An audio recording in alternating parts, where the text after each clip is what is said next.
Hey guys, what's up? What's going on? Welcome back to my channel. We are doing another pass or purchase video. I did this at the beginning of July, right before the Urban Decay Naked Heat palette came out, and you guys seem to like that video. So I decided I was going to focus on one particular product, but because all of these fall launches are coming out, as you can see, I'm feeling pretty fall right now with this dark lip that I have on. I love dark lips. However, there are so many fall products that are coming out. I have a list right here, and I was like, you know what?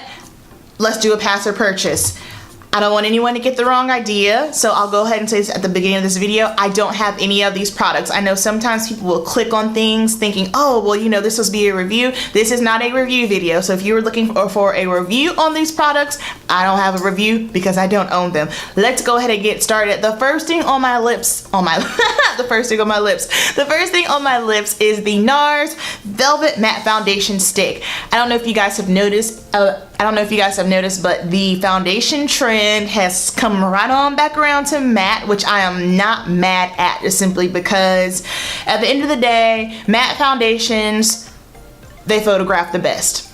Just saying, you know, it's very, very tough, especially coming from a makeup artist standpoint, because I feel like most of my clients that I come across, they tend to have drier skin, so I have to have a foundation that is a little bit more on the glowier side, but then I gotta pat it down with the loose powder. However, for myself, when I'm doing my videos, taking photos, X, Y, and Z, and just for my preference, matte foundations look the best on me. They hold on my skin the best, so I am super, super pumped about this one. I had to go through a bunch of my foundations. I told you guys that I wasn't going to be buying a bunch of foundations because I noticed at the beginning of this year I had acquired so many foundations that a lot of them expired, and I had to get rid of a good handful of them, and it literally broke my heart. I was like, Lord have mercy, my money just went straight down the drain. However, now whenever I test out a foundation, I always get a sample first, then go from there. However, with the stick foundation, it's a stick, so therefore I don't think I can get a sample of it. When I first got into makeup, my first foundation that I got, this is like right when I started beauty school, and I was just like, I'm gonna be a makeup artist. This is my passion, this is what I'm gonna do. And I remember I saved my money for this foundation. It was the NARS Soft Matte Foundation. That is the best foundation that I have ever used. It was one of the first high-end foundations that I ever purchased, and honestly, I can say that I have not found a foundation that I love as much as that one since then. However, they decided to discontinue it. They still have the sheer glow. It was the sheer matte, that's what it was, not soft matte. It was the sheer matte foundation, and they discontinued it and came out with the luminous all day. Don't like that one. They have the sheer glow. Don't like that one. I have the velvet skin tint. That one's all right. It's not my favorite. So when I saw the velvet foundation stick, I was like, okay, maybe this will be close to the sheer matte. So I think I'm going to for sure purchase that one. I gotta try it out. Next thing on the list is the Too Faced. Okay, so Too Faced has just launched all of these peaches and cream products. Again, with the foundation trend, matte, they have like a comfort matte foundation. I was like, oh, awesome, bet, I'm gonna try it. I don't know if you guys have noticed, I cannot for the life of me find, sorry, I've got this pen. I cannot for the life of me find any foundation shades, swatches online, nothing for it. And I just thought that was super, super strange, especially when they were doing, you know, all the promotions for it. I'm like, shade range, swatches, and the collection has released, I think it released on Friday, today is Sunday.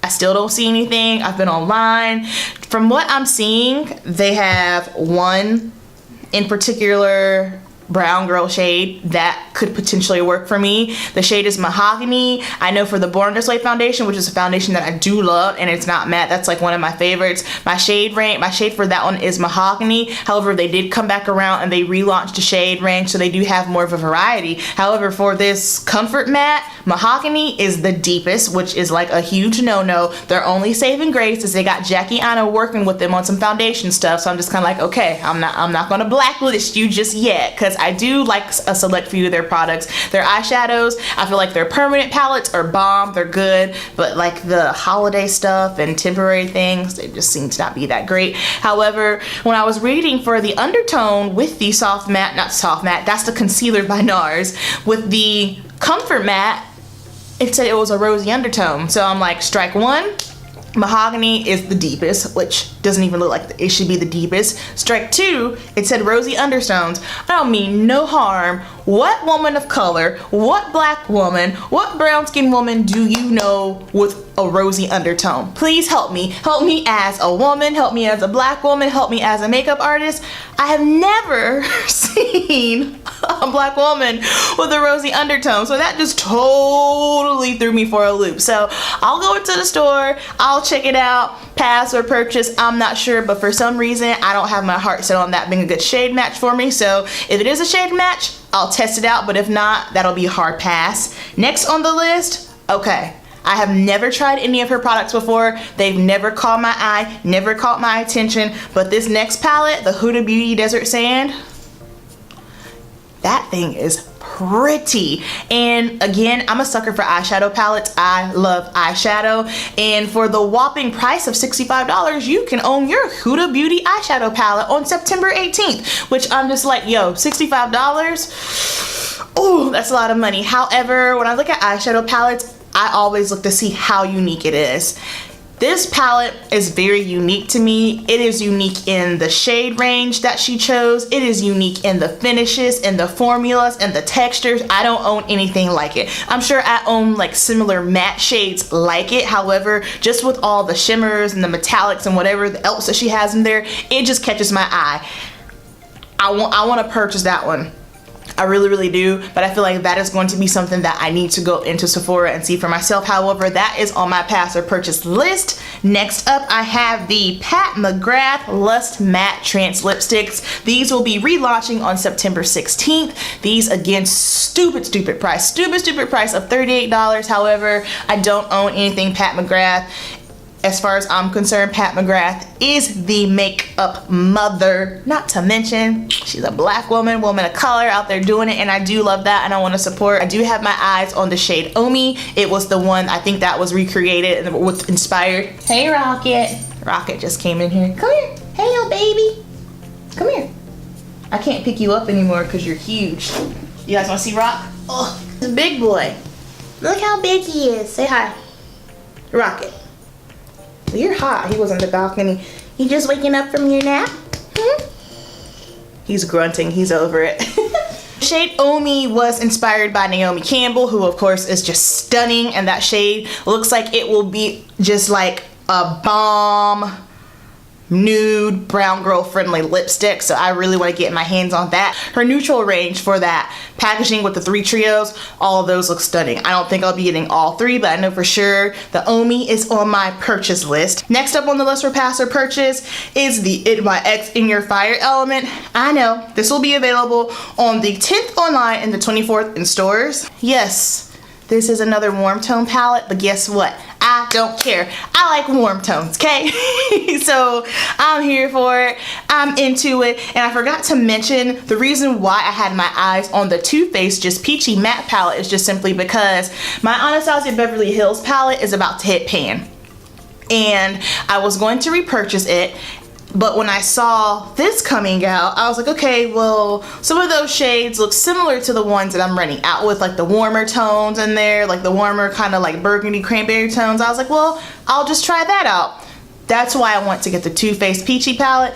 And then going back to the NYX In Your Fire Element again, because I do like warm tones and a lot of my warm tone palettes are on the verge of hitting pan. Thank you, Jesus. So that way I don't feel horrible about just collecting makeup. Like, I am not anyone that desires to just have tons and tons of makeup. Like, I know you guys see all these beauty influencers and they just have, oh, I have this and I have this and I have that. I have no desire for that. It's like, it would be a huge blessing if someone decided to put me on their PR list. Of course, I would try their products out. However, I don't like clutter. I don't like to have a bunch of crap. I like to have just what I need, because what happens is when you start to acquire makeup, aka the foundations that I was acquiring, eventually they go old, money down the drain. I feel like someone else could have used that, someone that can't afford to buy foundation could have used that, and ultimately I just feel bad. So yeah, I'm happy that a lot of my warm tone palettes are hitting pan, because that means I get to try a lot of new things. Now, On the flip side, those are products that I'm kind of like, what do you guys think? Should I pass? Should I purchase? Now there are a few other things that I have on my list, and these things I know are going to be a hard pass for me, and here is why. The first thing, I was super hyped about this. This was the Nicki Minaj and MAC collection. I was just like, oh shoot, Nicki Minaj and MAC, it's gonna be something new. The reason why I was so excited about this is just simply because I have been on the hunt for just like my perfect nude lip. I can't find it. I have a few things, like I have my MAC taupe, which I have been using for 3 years. I repurchase that like every fall. I have my Taraji collection from last year, stripped down, and that one, I like that one a lot too. However, that was limited edition, so I'm just really careful about using it because once it's gone, that's it. But when I saw that Nicki Minaj was coming out with something with MAC and it's gonna be like this nude collection, I was like, awesome, great. Okay, well, first of all, I think it's called Nicki's Nude. It's pink. Like, it is pink, Barbie pink. So I was kind of like, yo, what's good? Like, for me, I think I was just disappointed because it's not what I envisioned. I'm not saying that it's a bad shade. I'm not saying that the shades won't work for me, or anyone that's my complexion, or anyone that's deeper than me, but it's just not what I expected, so I'm probably going to take a pass on that. Something else I'm going to take a pass on, and I think she's amazing, Candy Johnson, in her collection with Too Faced. When you think Candy Johnson, you think of vibrant, warm, colorful, bubbly. Well, this palette does not scream any of that to me. Like, again, maybe in my brain, Candy Johnson, I'm thinking bright colors. I was thinking something more actually like candy, like actual candy, like lollipops and Jolly Ranchers. I'm like, why didn't they go that direction with it? Because her name is Candy, and then it's very fitting with her personality, and I feel like Too Faced, just kind of how they market their stuff anyway, it's just like, it's very like Lisa Frank kid friendly, so I'm like, they could have easily just went with that, but they didn't, and whatever. No shade, I still will continue to buy Too Faced products, and I still think Candy Johnson is bomb. I just love what she stands for. Then the next thing that's going to be on my list for a hard pass, Fenty Beauty. Okay, I know someone out there is probably like falling out of their seat. They probably went ahead and gave me a big thumbs down, which is fine because you do what you want. That's cool.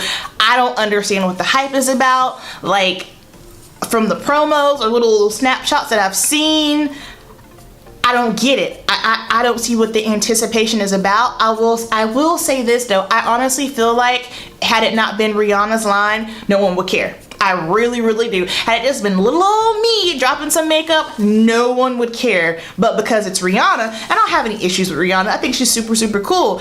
I just don't really see like what the big deal is. Like, I didn't see anything that was just kind of like innovative or like, ooh, that really drew me in. So that is my list of pass or purchases. Please let me know down below your thoughts on if I should pass or purchase on any of these products that I mentioned, and let me know what you plan on buying this fall as well.